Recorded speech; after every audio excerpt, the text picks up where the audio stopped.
Hello and welcome back to Where Are All My Friends? What we have here this week is a very special moment in time that I don't think I've ever captured. And the reason that I say that is this episode is with Simon Crahan from Vended. And his band is about to go on tour for the first time ever tomorrow at the time of recording this. So he recorded this the day before leaving for his first tour. And it was so friggin' cool to talk to him about everything that he's excited about and what led up to this moment. The band started almost 4 years ago, but then came the pandemic and came this huge roadblock. So hearing what led up to this, and they're finally here at this moment of leaving for this tour, and they've done such a great job building their band. And the band is a band. It's a very raw, heavy, aggressive sound. And hearing him talk about that writing process and their inspirations, all that, it was just really fun. He's super young and just like has this energy and this conviction and excitement about the band that gets me all fired up. So I hope you like it. It's a really special little moment in time. I don't want to talk too much. Let's just get right into it. Enjoy. Where are all my friends? Simon Crahan, and I am fucking hype on this dude for a couple of reasons. One, I just found out it's your first podcast, and that's such an honor to do. And two, I feel like we're about to talk about a really special little moment in your career and in your band's career, because you're literally about to leave for your first tour tomorrow, right? Yep, exactly. Yeah. Dude, it's absolutely so sick. surreal, super surreal. So yeah, I'm honestly, It's so cool. I'm honored to be here. It's a really cool experience. Like I said, I love podcasts. I love the vibe, and I just love sitting down and talking because I have a big mouth, and I just love to talk. And it's kind of cool that someone can be willing to sit down and listen to what I have to say and stuff. So really, No, dude, it's just, I agree with you. Like, it's such a fun format for everyone who cares for them and understands them, because it doesn't feel like your traditional like artist interview where you're like, how do you get your band's name? And you kind of know, like, to me, I've always found so much value and comfort in just listening to an actual conversation. yeah. Just being like, oh, cool. Like, and I love the fact like you and I don't know each other. Like, this is literally like us getting to know each other. But it's also nice because like, we both don't really have anyone to answer to. It's just like, cool, let's have a conversation. It doesn't need to go in any specific direction and all that. And I think when you have a natural conversation like that, it's just a vibe. Like, it's just fun and people can tell. It's better than just being like, how do you get your band name? Exactly. So thank you for being down. And I take that as high praise that you trusted me to do your first podcast. So I hope that this is a rad one. I got a lot of requests to do it, and then I saw you, and I looked through I like to look through people's pages and stuff, and yeah, it looked like you knew what you were doing, so I was like, no, fuck it, let's do it. So this is sick. Yeah. That's such a compliment. So thank you. And so typically like how I start the podcast is very simply for a listener who doesn't know who you are and what you do, who you are and what you do. All right. So my name is Simon Crahan, and I'm the drummer for a new up and coming band looking for world domination. Our band's called Vended. So we're here to, kick life in its ass, and we're here to show everyone who the fuck we are, no matter where we came from or how we came. But this is us. So I'm the drummer, dude. So yeah, that says it so well. And again, for a listener, if you aren't familiar, or if you are, this is a really special moment in time because the band is relatively new. I don't know too much, and I didn't dig too deep because I wanted it to be a natural conversation. But there is 2 songs out. You're about to leave on your first tour. So fill me in, like how fresh, like how new is the band? When did you record?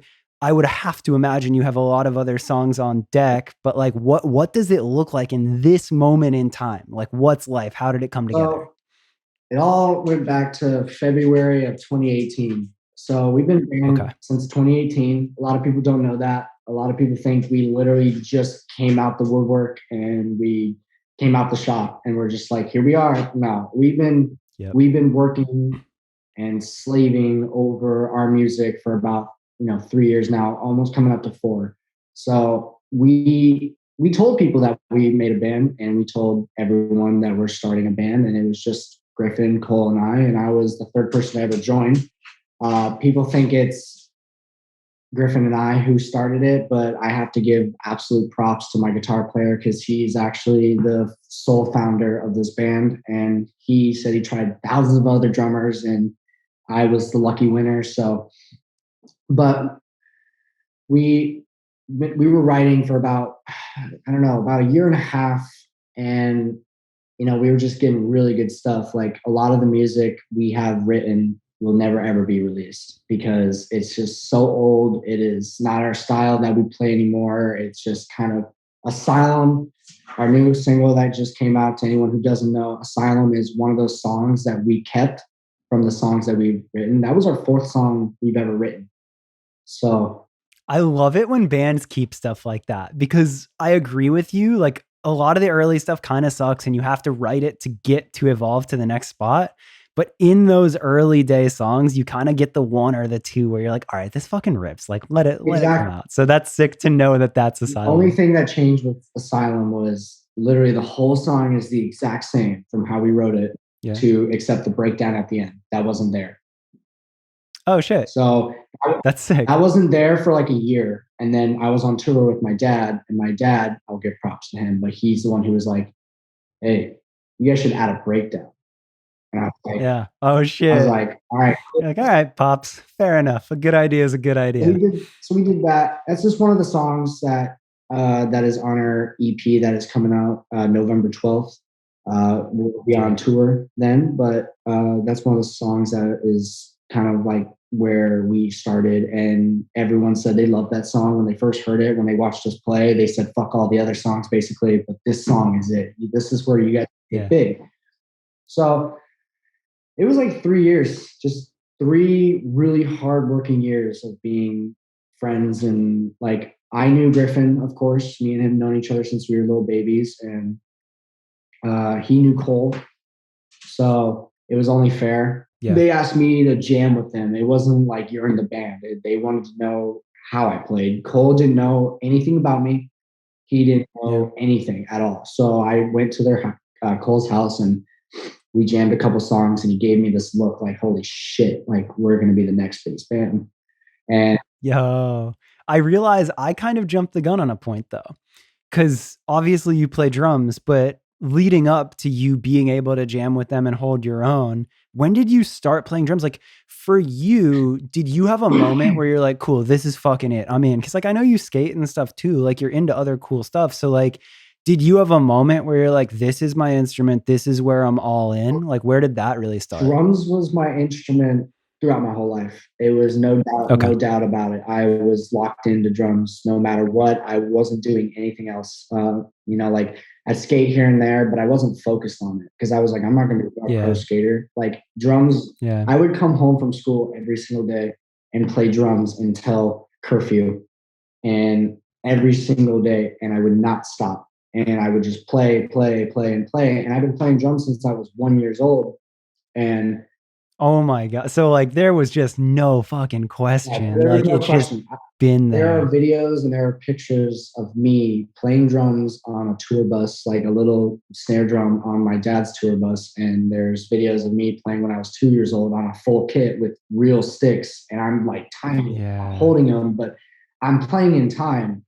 So naturally, this instrument has been in my blood no matter what anyone says. Like, this is me. And I'm a self-taught drummer. Yeah. No one has taught me anything. Interesting. No one taught me how to put together my kit. No one taught me how to tune my kit. No one taught me how to play. So it was more of just like a feel thing. So I grew up playing for years with an electric kit. I had a stupid, tiny ass, janky ass electric kit that just always fell apart on me, but I made do. And then I got in contact with SJC, and we made a whole thing. And a lot of people don't know that kit that I play with, it's my kit. Okay. Anyone who says it's not, it is my kit. This is mine. So dude, that's such a special moment. I actually toured with a band, and our drummer, like I remember when he got that SJC endorsement, and like the early calls of like, I get to build my kit, and like all the dimensions and the design and the everything. And you're like, what am I going to make my snare out of? And like, how big are they? Like I mean, I don't play and I don't know, but I feel like that's got to be such a magical moment to be like, it's time to spec It it. is literally like a sandbox. Like you can have so much fun. And like I'm so thankful for them. They are really cool guys and really supportive, and they are growing so much as a company that it's like ridiculous. I was there when they had like 20,000 followers on Instagram. Yeah. Now they have 300,000. It's crazy. And it's like, I remember we like visited their little drum warehouse in like Boston or wherever that is. I don't know if they're still there, but it was like, you really realize like this is a very like they do this like it's not some big giant company, like it's people that it's just play also drums and love what they crazy do. because there's only one person who's making the drums. One guy, Is it really? one dude who makes. What the fuck, There's actually? one guy for each part of drums. So there's one guy who makes the drums. There's one guy who paints the drums. There's one guy who does the graphic design. There's a guy for every person, like everything. And there's one dude who makes those fucking badass kits. So it's like, and when I first Damn. got mine, like I didn't know where to start. You know, like this was my first ever kit, and I didn't want to destroy that. Like I didn't want to mess up and fuck up. So I was like very, very hesitant of what I was going to do. They were like, dude, send us your dimensions. I was like, dude, I don't even know what dimensions are for drums. Like, I don't know shit. Like, what are you talking about? 12, Yeah. I'm 12 years old. I don't know what I'm doing. So Right. I had some help from my dad. He gave him the dimensions. He wanted me to play with the 2 bass drums. He said personally, because I think if you play with 1 bass drum, you're one of your foot is going to be just weaker than the other. So he wanted me to have both strong lower area for drumming. So he did all the dimensions for me. And I said the color that I wanted at the time. It was purple, my favorite color. But now that I'm in a band now and the color is blue, like I wish I would have said I wanted blue. So Yeah, close it enough. is close enough. But I mean, it was crazy, like to think a drum company like that wanted me to be part of their family. And I've been part of their family for about 6 years now. So, and they're really cool guys, and I'm so happy to be a part of it because, like I said, that was my first ever kit. I played with my dad's kits and all of our electric kits, but I never had my own where I can treat it the way I wanted to. So what I think is cool, it's interesting to hear, is just like obviously music has been in your family for your whole life. So like you'll be around it, you'll be familiar with it. But just hearing kind of like your journey of finding it and being like so early and like being self taught as well, because I really do think that that's something at a very early age that you know if you fuck with or not. And that has nothing to do with anyone else. It's just like, oh, cool. Like, yeah, this is my thing. So it's cool that not only you found your thing, but then you at least had a family that understood it enough to support you and help you continue to grow in it. I think that's dope. For sure. Like, I mean, the one person in my family who really supported everything I really did was, of course, everyone supports me of what I do. Like my entire family loves what I'm doing right now. They're so happy what I'm doing. And none of them forced this on me either. Like everyone thinks that I was put into the position I am to fill in shoes, but no, like I chose this. I chose this life. I chose this world, and I wanted to. And I wanted to play music, and that's all I ever wanted to do. Like I can't imagine myself working at a 9 to 5 job at like an office, wearing a suit every day and bringing a packed lunch. Like, no, I want to live the life of being in a van with my bros and not showering for like 3 days and like not eating for a couple days because we don't have enough money. So it's like, that's what I wanted to do. Like, I thought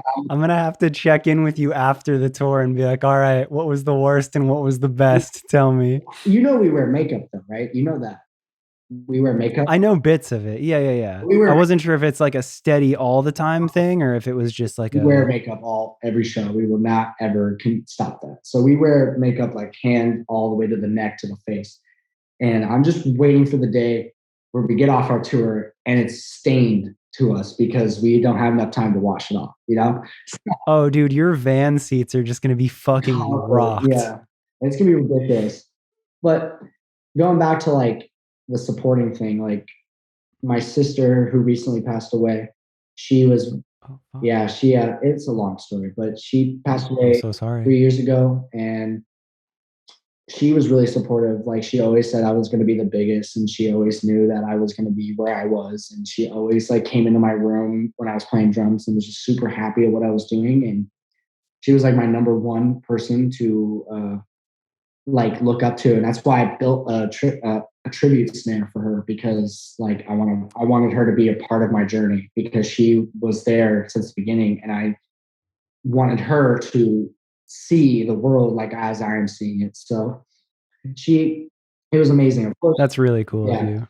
So she plays with, she practices with me. She's at the show with me. She's everywhere I go. So she's, That's fucking cool.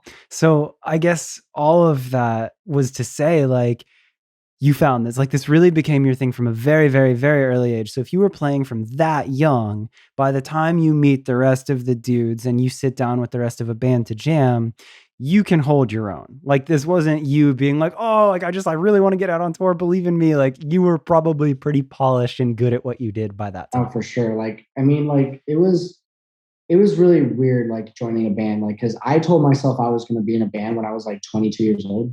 And I was like, I think that's a good age to be like, you know, I'm out of school and stuff like that. I probably have enough money saved. And then and I told myself, I was like, fuck that.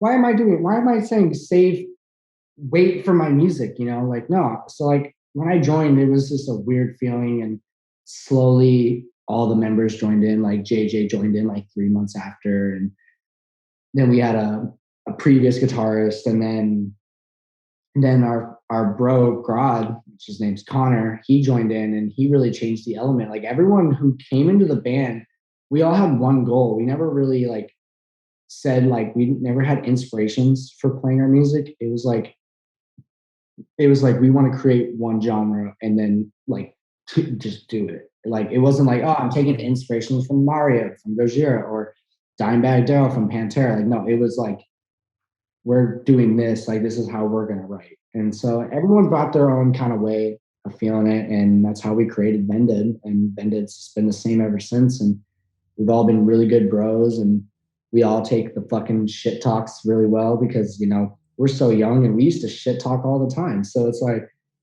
I'm like, you're talking to a bunch of 17-year-old, 18-year-olds. Hey, fuck you, your band sucks. I'm like, dude, I used to do that shit on Xbox live chat all the time to kids. Like, you fucking suck at this game. Like, I know what this is. So you can't troll a troll. Let's go. I mean, you can't cancel or troll someone who doesn't care. So right. I've lived through it my whole life. Like, I don't give a shit. Like, it's, if you want to troll me, I'll just send back a kissy face emoji and see how you feel about that one, you know?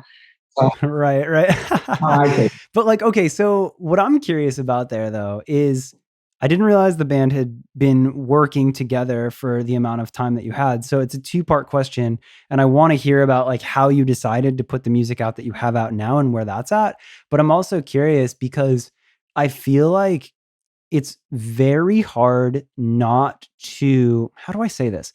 Like, you can't help but notice trends in music, right? Like you see this whole wave of a lot of people will do self-produced hip hop. I've had so many artists on here and I'm a huge fan of it. Mm-hmm. So then you see like our younger generation will all focus on, say, hip hop or, you know, whatever is in like the current culture. But Vended is like fucking heavy. Like it's metal through and through and it rips. And I find that kind of refreshing because I love to see the younger generation take a genre and say, okay, here's how it's done now. Yeah. But I'm curious, like, was that ever discussions? Like, was there ever any other inspirations or ever any other thought to have it go in a different direction? Or from day one, were y'all just like, this is what it is? Like, this is what we love? It was like a 50-50 thing. I think most of us can say that this is what it was. Like, we definitely changed. Like, our old writing style was ridiculous. Like, I'm not going to shit on any of us. Like, I'm not going to, but it was so bad. Like, it was like, that's why we came out now. Like, right. Because our old music just didn't really cut it, you know, like we weren't. Just wasn't there. It just wasn't there. So I think the way we wanted to do it is we wanted to be so fucking raw because we went into the studio saying, how should we record? How should our production be? And we were looking how everyone's new music, like it sounds all the same, as in not writing or anything, but just the sound of the quality of the shit, it just sounds the same. Like it's just all new mics and just same cut drum samples. And we're like, fuck that. Let's go back to the old way and not cut drums, not do samples, and let's just fucking record and just do it. and mix it and master it. So my drums on the EP and stuff are not cut. They are full on straight up takes of just, I did about like 9 takes of each song. And wow. And we wanted to go the raw energy. You know, we wanted to have the raw feel. And a lot of people are reacting to our music and they're not really used to it. They're like, what is this production? It's like the production is raw as fuck, middle finger to your fucking face, because we're not going to sound like new, you know, I'm not going to say any bands, but, you know, obviously now, like everyone has the same style now. And it's like, it's getting kind of old. Like I kind of we all miss that raw energy feel, like that Pantera raw shit. Like it sounded shit, but it was like, fucking, I can mosh shit. Yeah. I'm going to punch someone, you know, like that's what we wanted to do. So, well, and that's what I like. That's what I like, because I listen to it and it feels new. It doesn't feel like old Pantera, because I'll listen to that. I'm like, okay, cool. Like I get it. Like I respect it. I get it, but I'm not going to put that on. Mm-hmm. But then I listen to this and I'm like, this fucking rips, and I can't put my finger on it. But you're kind of explaining it. You took these old elements, but then of course you're young and you're writing your own music and all of that. But the combination of the two has this energy where I listen and I'm just like, this fucking rips. And it's refreshing, because now you see this resurgence of so many people trying to do their versions of like pop punk and emo and all of that. And it's cool. Like I'm here for it. Like I am here for it. But when I listen to your music, I'm just like, it has this ferocity that like just hits a little bit different. So hearing you explain that, I'm like, nice. I like that. Yeah. It's like, I mean, everyone in my band hates the term new metal. We hate it. It's just like that. Like when we think of new metal, we think of like just whiny fucking singing. Like, no, like we are like, yeah, like we are as raw as you can get right now. Like this is awesome. Yeah, I was gonna ask you, like, if you were to put it in a box, or I mean, I feel like I hate doing that, but like, what would you categorize the music as? I don't know, but it's heavy. Like it's yeah. You hear our new single that just came out, and it's as raw as you can get. Like I did that shit, and like we had a time crunch, you know, like we didn't have months to record. Like we had days, so like I had to finish my drums, and if I hated one part, fucking so be it. It's there. Deal with it. So damn. It was a very emotional time, like because, you know, we recorded here in Iowa, and it was very secluded and it was hot as fuck, and you know, everyone had to be here at a certain time and we had to record, and like it was just hard, but it was so fucking fun because our engineer and our producer, Griffin Landa, who's a bassist from Acacia String, oh, what the fuck? Sick. I didn't realize he was the one who recorded us. And I don't know how to say his last name, but Matt Guglielmo or something like that. But he's a really fucking amazing drummer, and he's a really cool producer and stuff. So he's awesome, and he mastered our shit. And I remember Griffin Landa was like, "What do you guys want to sound like?" And we just said raw as fuck. That's great. We said raw. Like Cole was my guitar player. Cole was in the room with me, direct input. His guitar was in my headphones, and I played to a click track, but we played together, and we were slamming in the room together. So it was, you can feel the fucking, like, I'm not playing like this, like, perfect. Like, we're fucking slamming as hard as we could. So what else? I think that's cool, because I think a lot of the people that have their own solo projects or that do kind of produce stuff on a laptop and make that work, like, doesn't matter who you are. I feel like there is this genuine respect and excitement of just being able to play as a full band and rip. Like everyone I talk to has that excitement, and like, it's like, oh, I can't wait to play live. I can't wait to get this song out and play it live. That's how we fought. I just think like, yeah. And it's so cool that it's almost like something that it feels refreshingly new, even though it's almost like the oldest trick in the book to just go and play raw. Like hearing it now and seeing it, I'm just like, hell yeah, I love to see it. So that part is cool. And then the other part of it is like, okay, cool. So that's the sound coming together. But you said it, 2018, you guys have been a band that's almost 4 years now. And right now, to the public facing profile, there's 2 songs out. So you're about to go on tour. And I'm so excited for that. But was that you guys just getting all of like the imagery, the branding, the song, everything right, and then very strategically saying, cool, it's going to come out like this. Yep. You're only going to see this type beat? Yeah, it was, we obviously played 3 shows before we did all this, and a lot of people get us shit for headlining, but we wouldn't headline if we didn't sound good. So fuck you, anyone like that. So we sound good, and that's why we're gonna headline. And but we headlined, and we saved up enough money to record, and we paid for all of our recording, all of us, all, you know, we did it ourselves. So then we got managed. That was fucking unreal. That was weird. Like, it was just like, you guys want to be managed? Fucking yeah, sure. Come if you want to manage us, fly down to Iowa right now and watch us play. He did. The next day, flew down to watch us. So sick. So we got managed, and ever since we got managed, he just has been just putting it out. Like, he's like, all right, you guys are gonna record from this date to this date. We're gonna release 2 singles and an EP, and you are going to go on tour, and you're gonna play Knotfest. You're gonna do this and this and this.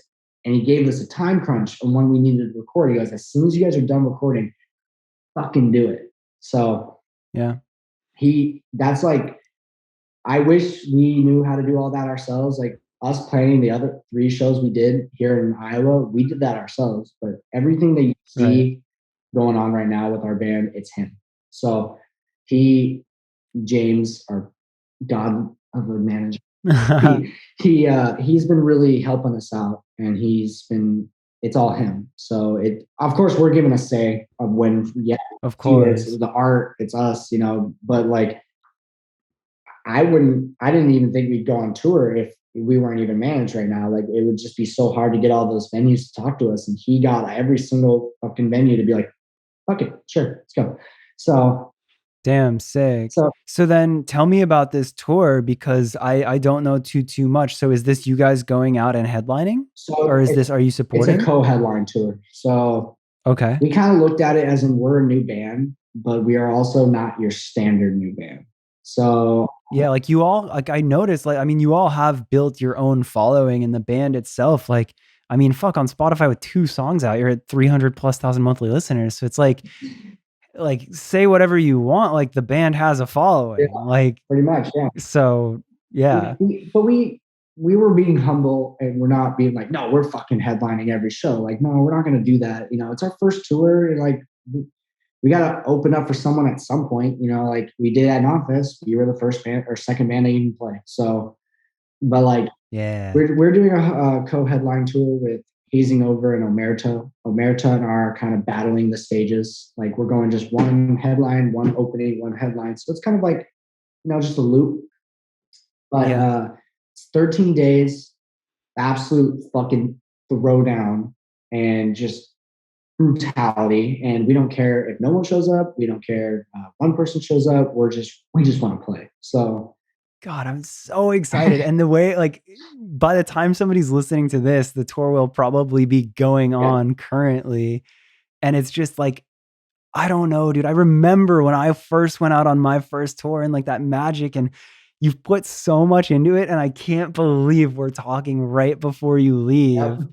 So it's like, what are you excited about, dude? Like, what do you like? What have you been thinking about? Tell me, paint this picture for me, because I need to feel this excitement again. Like, I am ready to feel the absolute panic of everything. Okay.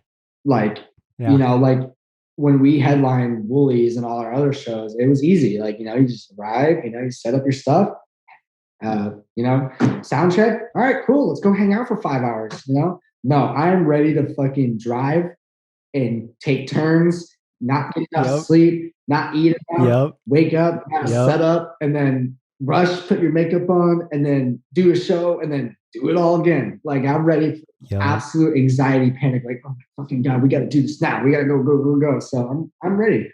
Like, that's my. Talk to me about crew. Do you have a tour manager? Do you have a sound guy? Do you have a merch guy? What's the crew look like? How are we going out? We have a tour manager, but we do not we have a merch guy, but that's it. Good. No text. Wow. That's it. That's the right. Yeah. Okay, cool. Good. What are the dates? What region are you doing? So we're Like, what doing cities are you going to? Midwest, East Coast. I'm gonna be Okay. honest with you. I honestly do not know my tour dates. So No, nobody does. You got to look at the I laminate or you look know at the day sheet. You'll be I okay. know that we start November 9th and we end the Yep. 23rd. I know that. That's great. So our Yep. first show is Nashville, Tennessee. Don't know the Okay. rest. Yep. That's fine. That's all you need to know. So, You just need to know where you're going. yep. But we're doing a Midwest East Coast tour. We're missing a couple spots right now, but like as in like states and stuff. But like obviously we're gonna come back to those. We're just kind of setting a ground. Like we're putting in the roots as of now. Yep. Yeah. A lot of people are kind of mad that we're not going to Texas or California. And I'm like, calm down, we'll get to you. It'll get there. Right there. Yeah. But right now we're just kind of setting a boundary. Like we're doing our first tour. We are like never done this before, so we're kind of just excited. I mean, and it's just stressful, but like obviously, like we're just doing this to start our name. Like this will help us so much. Like we might go to a show and there only might be like one person, and then we come back there a year later and it's a packed house. You never know. I love though, dude. Do you realize that no matter what, like we're talking right now, like this is a moment in time. Like we don't fucking know. Like you don't know. You could have fully sold out shows, or you could have this humbling experience where you show up and there's two fucking people at a bar and they're like, that's cool, I guess. But like you're about to go out on this first tour. That's such fucking magic. I'm so excited for you. Yeah, it's crazy. It is. Like I'm excited too. But like we've had humble experiences before. Like we're not, obviously everybody has an ego, but we are not like that one band that's like, no, we need to sell out or we're not fucking playing. No, like we played two headlining shows, sold out. That was fun. But then we played another show that was out of our city area. That was like an hour away. And only like 80 people came out of the 300 capacity it was. And we're like, okay, it's going to happen. So fuck it. And those people had so much fucking fun. Like that was even cooler to see 80 people trying to mosh was lit as hell. And I'm excited. Two people show up at these shows and tour. I'm excited to see those two people fucking beat the shit out of each other. Like it's going to be sick as hell. Like that's amazing. I'm just excited to go to another state, look at the atmosphere and play. I'm like, yes, I love our fans and I'm excited to play in front of people, but I'm just mostly excited to even just be on a stage and do what I fucking love. And that's all I've wanted for myself is I wanted to die on the stage. Like as in just like, I just want to grow up and, my last show is like on the stage and music is my thing. Like I want to be like 80 years old and still playing the fucking drums. Like, like you just know it. It's just there. That's the thing. Because again, it's funny. Like I saw on your Instagram stories and shit, like you'll skate a little bit and like you're into some cool stuff, but like I really hear it in the way you speak. It's like, this is it. Like all that other stuff is fun and whatever, but like, I'll fish here and there and I'll skate here and there, but like, this is all I fucking care about. Like, I am willing to miss birthdays, Christmases, Thanksgivings, holidays to fucking play shows. Like I knew what the consequences were. Like, if you have a family, I know the consequences. You might miss out on the first 3 years of their life, but like, hey, if I'm trying to put food on the table, this is what I got to do. Like I got to fly out to fucking Germany tomorrow. You know what I mean? Like, so, dude, I love your mentality though, because it's just like, I don't know. I'm genuinely just excited for you. Like this feels like so much of the beginning and like hearing about the first tour and all that. Like I'm so excited. I got to check in on you afterwards and hear what you think and how it comes together. But like what else? So that paints the picture of the tour. By the time this episode is out, you're probably on it. Maybe you're on a long drive listening to it back being like, oh shit, I got to bite my words or, oh shit, it all sold out. I don't know. You only have 2 songs out. So again, I would have to imagine you have a lot more music coming. Obviously, if you're going to play sets, you can play more than 2 songs and you probably have them. As you look to the future, are you guys thinking about new music or what's that going to look like? We're playing a 12-song set for this tour. We have 12 songs. They're all strong. They're all really good. They all have lyrics and we've been playing them for years now. And some songs are newer than others. Some songs have been written in quarantine and some songs have been written like just like a year after we started writing. So yeah, we have 12 songs. Like I said, we're releasing a 5-song EP. And obviously I can say that now because it'll be out by the time this comes out. So 5 songs, 5 of our strongest songs, Asylum and Burn My Misery, will be on those. So you'll be listening to 3 new tracks. People already know, like they're kind of guessing what track. Basically, Knotfest, like our set that we played at Knotfest is what's on the track. So, tight. And like people know our songs, they know the name, they kind of know the lyrics because they just kind of look back through videos. But we're so excited to fucking hear Asylum and Burn My Misery at Knotfest because people are gonna hear those two and they're gonna be like, "Oh shit, we know those songs," and they're gonna be like, "Fucking let's go!" So, like, we've been waiting for that day for so long. Like, people would harass us, like, "We need studio music. We need music now, now, now," and we're like, "Fuck, you think we don't know that? Yeah, we do. All right, calm down." Yeah. But we gotta save up. Whoa, dude! I just thought of something crazy. So you said you started the band in 2018. You guys were getting your chops, getting it dialed, all of that. But then right in the middle, and it's obviously no brainer, everyone went through it, but like pandemic happens. Was that like did that hit a huge speed bump? Like were you planning to do the whole tour thing and everything earlier and then you guys are just like, "Oh, cool, I guess we're just going to sit here now," or like did that make you guys question the band? Like what a weird time so early into your career. You want to feel some fucking pain? All right, I'll give you some pain. Please. Well, no, but yeah, give me the story. It hurt. Okay, it hurt. And we literally played a show, our first ever show, 2 years leading up to it. Headline sold out. We played. Not even 2 weeks go by. Pandemic, and no, it was that close. We got fucked. It was. Oh my god! It was all this hype, and it just got stopped like that. Fuck. So you play 2 weeks and then the world shuts down. Yep. And then we went on a complete hiatus for a while. We didn't really talk to each other for that long. We did. We weren't going to break up. No, none of that was happening. It just, all of us were at separate houses, and I brought my drum. I could not play without my drums, and I was not allowed to leave the house. So I brought my drums to my house, and it was the saddest thing you'd ever see because I'd play and I wouldn't see my band members in front of me, and I'm just like, this fucking sucks. So like, oh my god. And then that's why Burn My Misery, the most emotional song, heaviest song we have that we just released, was written in quarantine. Oh shit, because everybody just felt it. Yeah, and so that's why we were like, we need to write something that is pissed off, angry at the fucking world, and we did. And wow. And so that was the hardest thing I think ever happened because and then we finally were able to play shows again.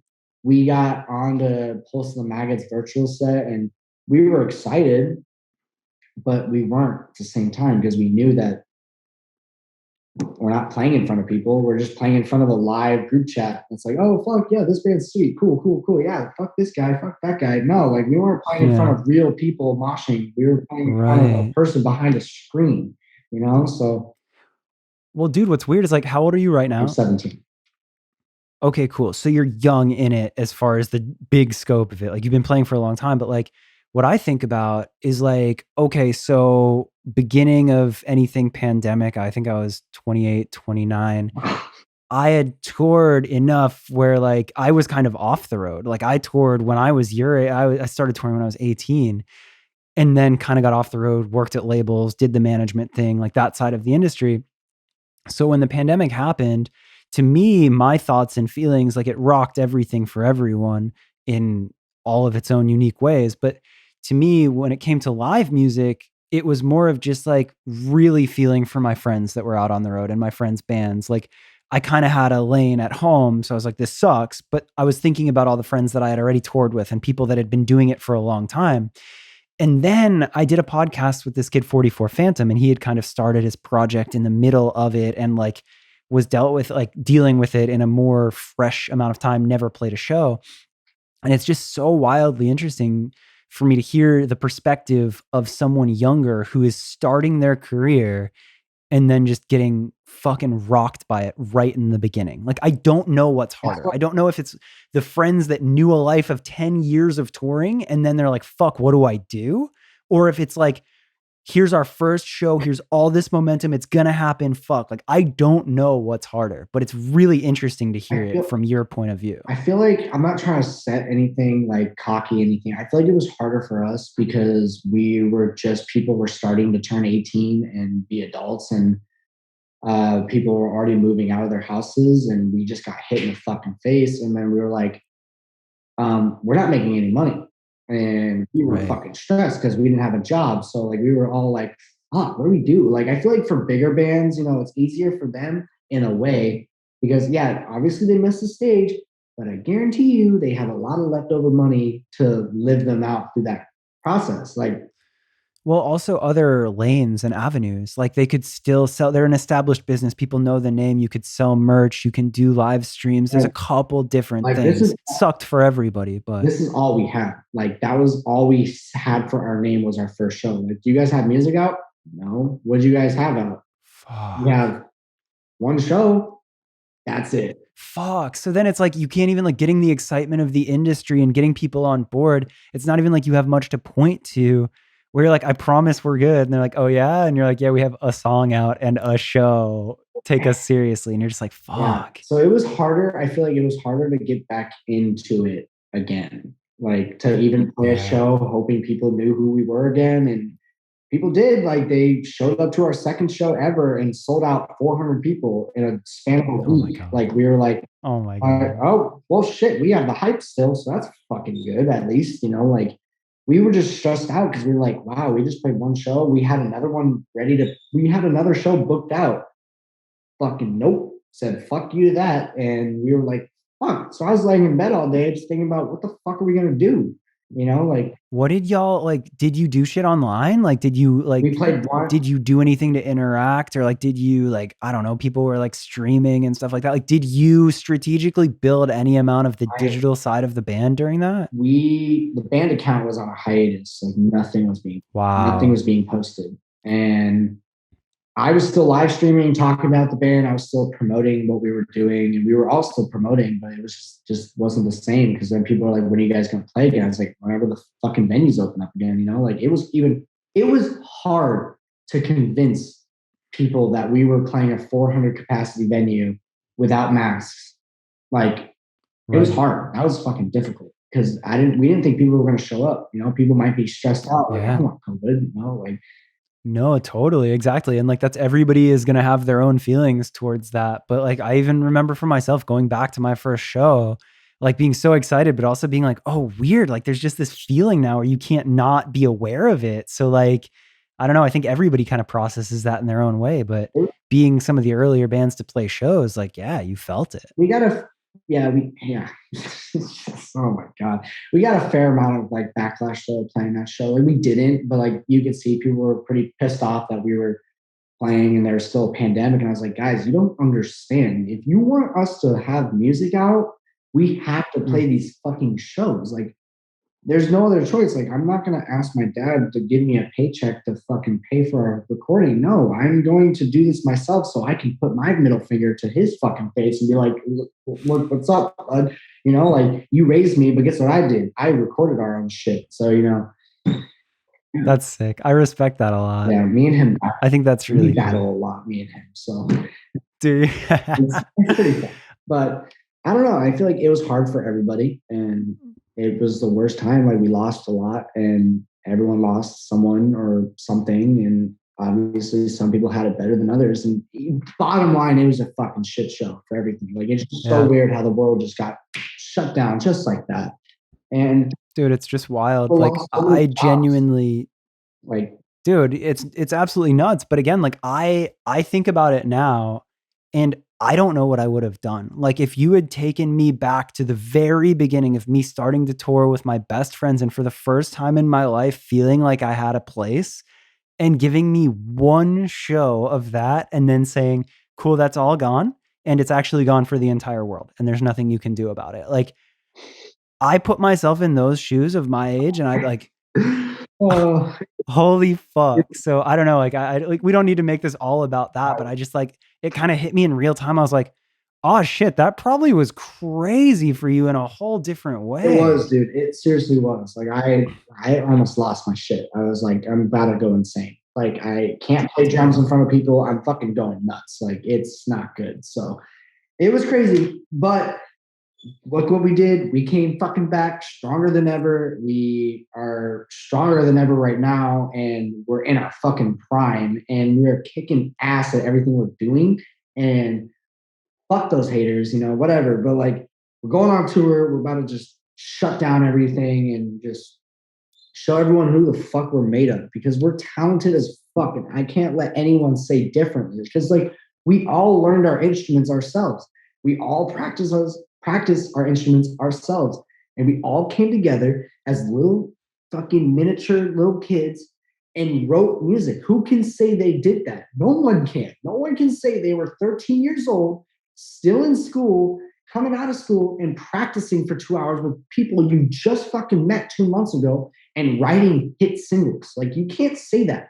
Like it's so weird how my world just went from playing drums in my upstairs bedroom to playing into a warehouse with four other dudes who are talented as shit. And we're playing Knotfest to fucking like what day is it? The third? We're playing Knotfest in 2 fucking days. Like what?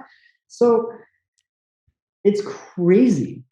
Like I just love your conviction in it too. And it's like, I guess I have a couple friends that maybe like school brought them together and they played in bands early and all of that. But it's just like, it's something really special and it lets you perfect your craft so early. Like Gladwell writes about 10,000 hours in your craft. And it's like, that's something that kind of makes me mad when people will quickly judge someone who is young because of opportunities before understanding, like, oh, wait, maybe they put in their 10,000 hours really fucking early in the game and knew what they wanted to do from day one. Like, I'm not the world's biggest and best podcaster because I started 2 years ago. It doesn't matter how fucking old I am. Had I started forever ago, I would be more qualified. Like it's time in the game. It's not age. So I get really mad when people judge off of just a quick number. I don't know. it is true. Like you have a strong, fair point, and it is like it's like why do you need a fucking judge? Why are you so fucking mad? Like it's like, Right. but like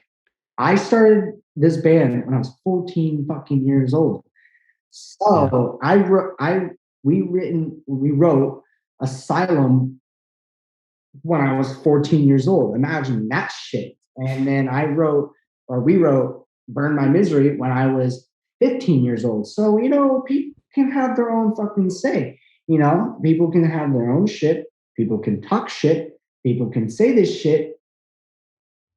Whatever. It's like I started when I was 1 years old. My guitar player has been playing since they were like fucking 9 or 10. Like they've been doing it. Like, and it's like, I'm sorry, but I'm not because like Yeah. Yeah. Yeah. I'm fucking I'm happy where I'm at. Like I'm happy that all of my bros can experience what I've wanted to experience for years now. Like they've all like my bass player used to come up to me. He's like, because like he's the one who texted me to get in the band. Like thank God for social media because like sometimes You and I are talking now, yeah, aren't yeah, we? exactly. Dude, social media can be a terrible thing, but I'm so thankful for the good side of it. It's Exactly. so sick. He texted me and he's like, yo, I want to audition. And he did. And now he's in one of the biggest upcoming bands in the world. And he always used to tell me, like, thank you, dude. Like, because I didn't want to be stuck at a store job. Like, you're actually giving me the dream that I've wanted. And I'm so happy I can do that to people because, like, I've wanted this since I was one and I've known I was going to get it. But I'm so happy to see other people be on a stage with me, look at me, and fucking give me the biggest grin they've ever had because they're like, holy shit, we're fucking doing this. Like I'm Yep. playing in front of people who care. That's the coolest Yep. part.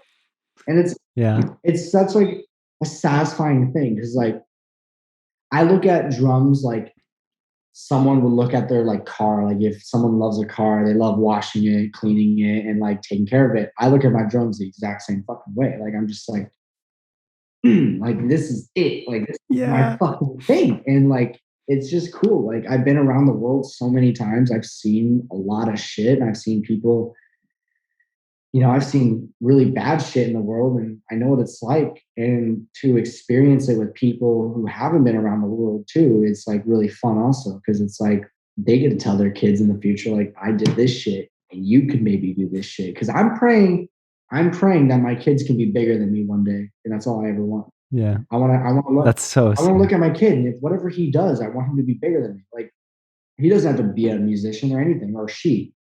They could be a fucking race car driver and their name could be higher than me. And I'd be like, dude, fuck yeah, I'm happy now. So that's all I ever want. I just want, just good vibes on tour. And I just want to live and happy with my brothers and Vended. And we're all bros. Like it's crazy. Like you'll see some bands who are just not friends with each other, but we literally hang out every day and we love hanging out with each other and we love doing stupid shit, egging houses or whatever, whatever like kids do still. And like, we're still young. Like I'm the youngest in the band. I'm 17 years old and they're already grown-ups. They're already 18, 19, almost 20.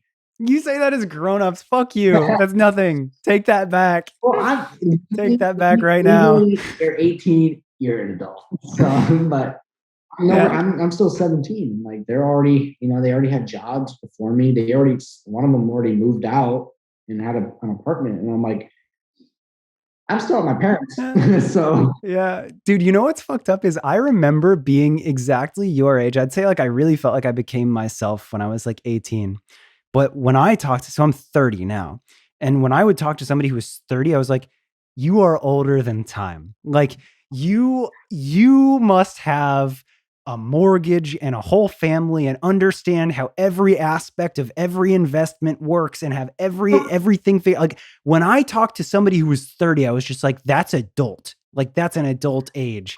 And now here I am. And I'm like, yeah, like I guess I've like had more years to experience things, but my mindset feels so similar to being around 18. Like I knew what I wanted. I knew what I liked. I became the person I was. So it's just like, it's really cool for me to hear that so well in yourself and talk about all of this time.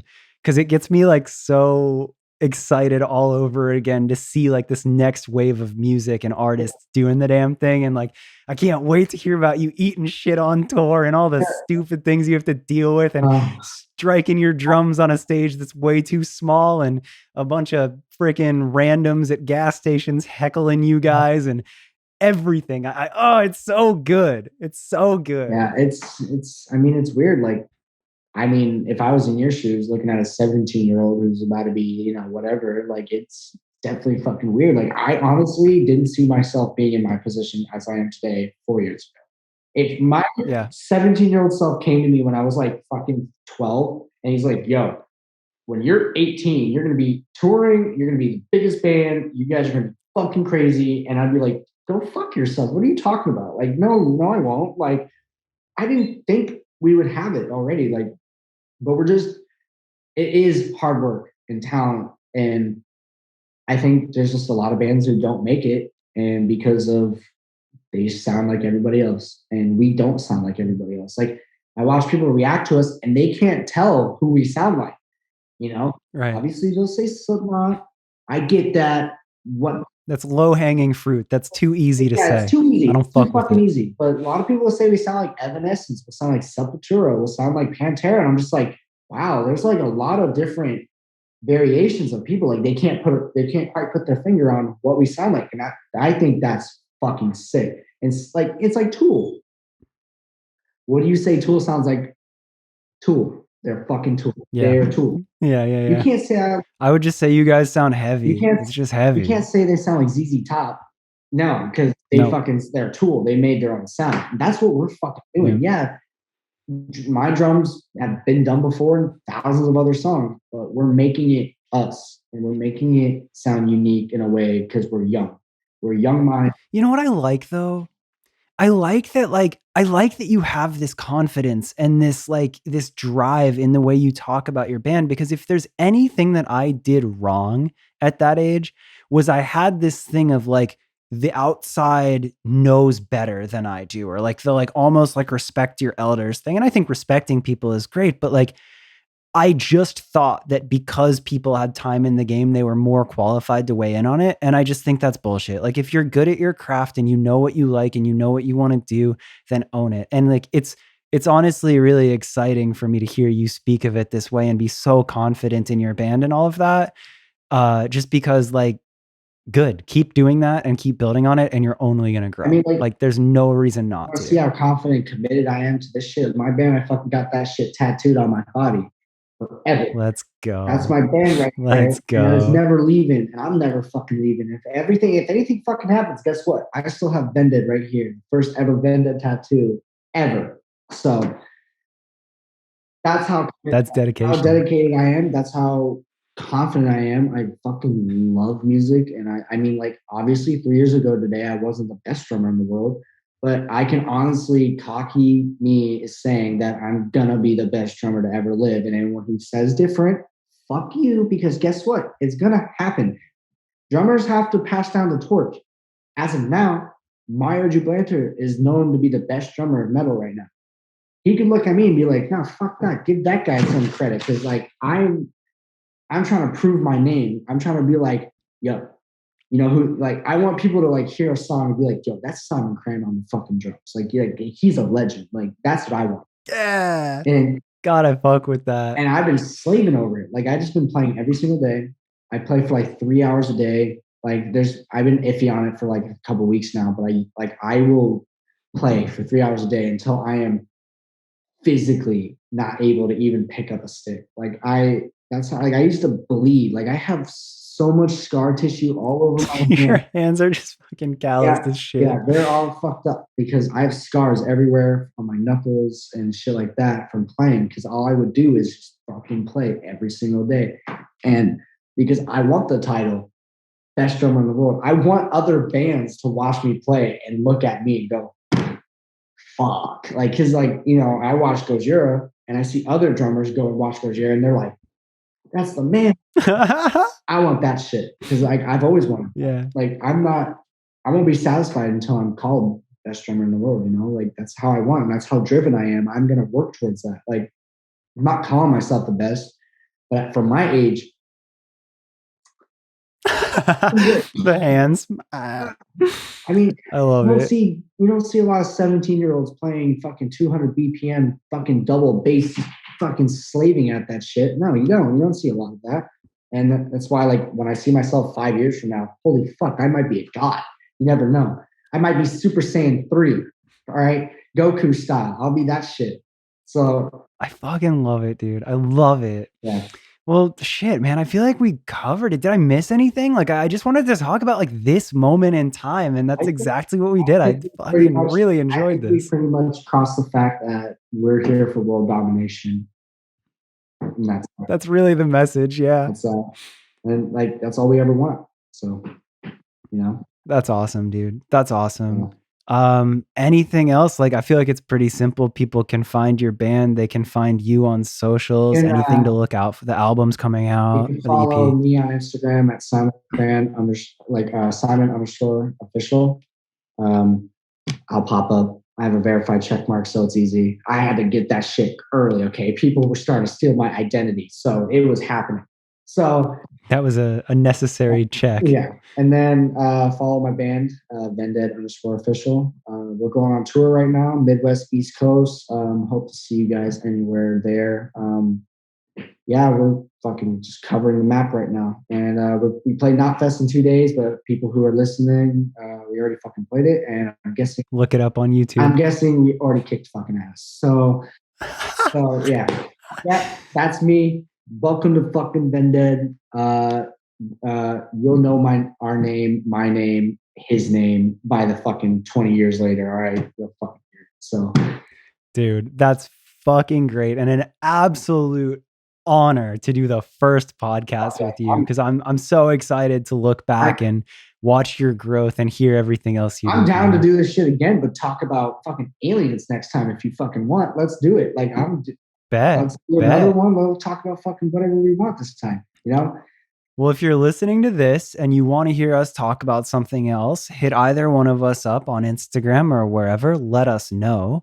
I would be very curious to check back in with you after tour. I think that would be a fun episode. That would be a fun. But I'm down to literally do a day after my show, wearing my band clothes and just fucking, what's up? Just like, this is the day before tour, and then we do the day after tour. I'm down. I'm down. Fucking down. All right, that is set in stone. I'll put that in my calendar for sure. Fuck yeah. Sick. Cool. All right, bro. Well, I'll talk to you soon. Thank you for doing this. Thank you very much, dude. See you later. Have a good one. So there it is, Simon's story as of right now. If you made it here to the end, you know that they're about to leave for this tour. The EP is probably out about now. And we talked about doing a follow-up episode right after he comes home from tour to see what that experience was actually like. But I really hope you liked this episode. I hope you checked the band out if you hadn't already heard of them. I think that there's something so cool about hearing someone so young with so much excitement going into this. And not to say he hasn't been doing it for a long time, but it's just cool to hear this conviction. It gets me really inspired. If you like the podcast and if you want to help me, share this episode with a friend that would like it. Tell anyone about it. Text them, post it on social media. Really just the idea of word of mouth. The entire reason the show has grown is because of you telling your friends about it. And that is really, really appreciated and helps so, so much. If you want to go absolutely above and beyond, the podcast is entirely self-funded right now. So there is a Patreon. That's patreon.com/whereareallmyfriends. Any amount of a donation there is extremely appreciated. And I try to do a lot of cool things there where I'll do a whole bunch of bonus behind the scenes episodes. I'll mail you some postcards and stickers and as many cool things as I can think of. Thank you for listening. I'll be back next week with another episode.